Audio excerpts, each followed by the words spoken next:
Hi guys, magandang gabi. Kasi gabi dito ngayon sa Czech Republic. So, pag-usapan natin is about sa magkano ang placement fee bound to Czech Republic. As of ngayon hindi to yung dati. Kasi dati may nilabas na ako na video about doon.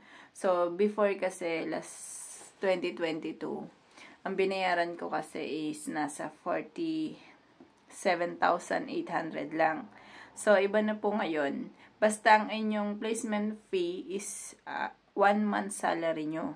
So, ibig sabihin kung ang nakalagay sa basic na nakalagay dun sa inyong papel, kung ang nakalagay dun halimbawa is nasa 26,000 Czech crowns, ang monthly basic nyo, doon nyo po siya ita-times sa palitan ngayon. For example, ang palitan ngayon is 2.40. So, i-times nyo yung 26,000 times 2.40. Yun yung placement fee nyo. Pero guys, please be aware lang na may mga agency na ngayon na bukod sa placement fee, kayo na rin yung sasagot ng visa, which is ang visa nagre-range siya ng nasa 11,000 to 15,000 pesos. Tapos, kayo na rin yung sasagot ng inyong airplane ticket. So, matik yun na kapag airplane ticket, papunta kayo ng Europe, papalo siya ng kulang, more or less, nasa 100k sa peso.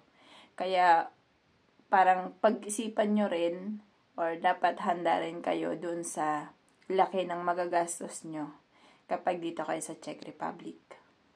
So guys, itong information na to hindi lahat kasi ang venture, placement fee pa lang din yung kinukuha niya. Pero may ilan ng mga agency na ganun yung ginagawa nila dahil sa dami ng mga tumatakas ng mga Pinoy nanggaling dyan sa Pilipinas. Tapos pagdating dito, tumatawid sila papunta ng mga Italy, ganun. So, ang ginawa nilang countermeasure, parang kayo na magbabayad ng visa nyo, kayo na magbabayad ng airplane ticket nyo.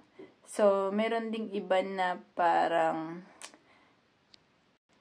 pinagre-ready na rin kayo ng pambayad nyo ng bahay. Like kung sa Daikin kayo napunta, so lahat ng mga kinukuha ngayon ng mga Great Care, lahat sila is pinagre-ready ng at least $400 para sa panggastos nila dito. Kasi wala silang cash advance sa ngayon. Dati kasi meron.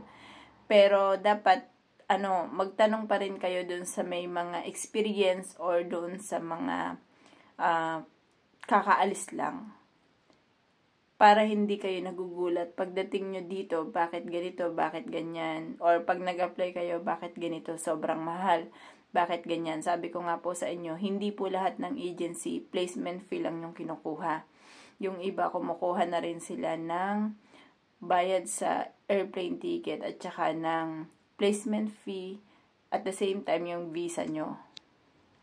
Kaya kung mapapansin nyo sa ibang applyan, minsan sasabihin nila, bakit kami 150k up to 250 yung babayaran namin? Samantalang kayo po nasa 50 lang. Which is iba yung dati kasi namin.